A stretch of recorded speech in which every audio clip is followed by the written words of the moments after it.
Okay, peeps, I'm going to give a little bit of perspective on my 68 Charger. Remember, it's not a review. I always call it perspective because reviews are boring just by definition. I'm just being silly, really. But if you think about it, review means to go over something you've already viewed. And you've never viewed my 68 Charger. And if you had viewed it, you certainly didn't hear my perspective on it. So it's not something we're going over again. It's something that's brand new. So, and as a car guy, I know I always love to hear what other people think of a certain car, decide if I want to get it, if I love it, if I'll enjoy modifying it, all that sort of good stuff. So anyhow, this is my very first muscle car.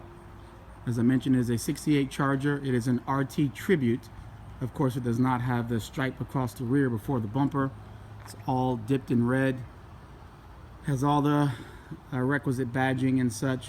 But it started life as a 318 car. Someone put a pretty potent 360 in it. Seems like it's cammed up. I'll probably go to a big block. I'm really debating that. I might want to have a stroked 360, which is a 408, because it makes the car handle a little bit better, lighter nose, better steering, that sort of thing. But somehow it feels like a Charger should be a big block. But I digress. So back on topic. What have I done to it? So 15-inch Magnum wheels. It came with 14 inches. I went with 15 by 10 out back, 15 by 8 up front. You can notice the deep dish in the rear. Yes, that has a child seat in there. That's the other cool thing about this car. I'm able to take the baby, take the family out in it, which is a key reason I didn't go with a Camaro or some other smaller muscle car, pony car. Besides, I like the presence of the big body. It's big and yet it's sporty. You might recall that 68s have the shorter overhangs. It's just the tidier of the big body Chargers. So anyway, I've done the 15-inch Magnums. I've done Bilstein shocks all around, which ride incredibly. So I highly recommend the Bilstein on this car. I rebuilt the front end, so all polyurethane bushings for even more crisp steering. Let's see what else. I've done Wilwood brakes, disc brakes all the way around. You'll also notice that I've done a Grant steering wheel, Mopar logo and all. I went with a 4-spoke because it seemed to be a little bit more Grand Touring, and this is not a super small focused sports car. To me, the 3-spoke always makes me think of motorsports and a really tight, small car, and this is a Grand Touring car. It's not a sedan, but still is a big car. So I went with the 4-spoke. I've always loved the quad rings out back for the taillights and the buttresses. Of course, all these 68 through 70 Chargers have the flying buttresses there before the rear glass. But this kind of reminds me of Ferrari Dino. I've had a lot of European cars, never Ferrari yet. Just a lot of Porsches and Jags, Lotus, NSX, you name it. But I've always liked the jewelry-like appearance. So this is kind of a mixture to me, almost like the Tommaso Pantera, where it's Italian and yet it is an American at heart.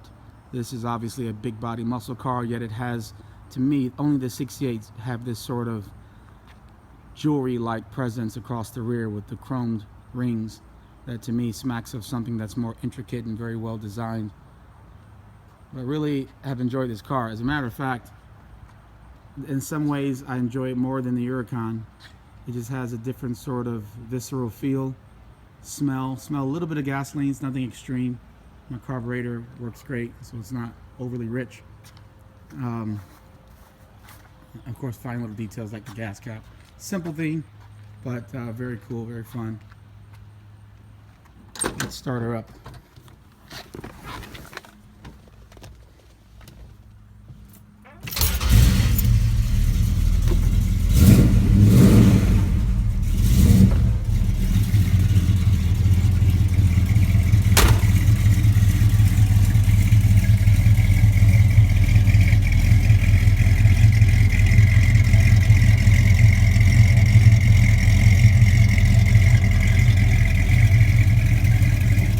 Really hard to decide which one sounds better, this or the Lambo. They're very different sounds, of course, but I do love the sound of a nice, clean, carbureted American V8.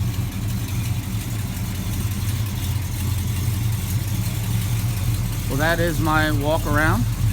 perspective of my very first muscle car, the 68 Charger. There will be more classics in general, I think, to come. I'll probably do a drive soon enough.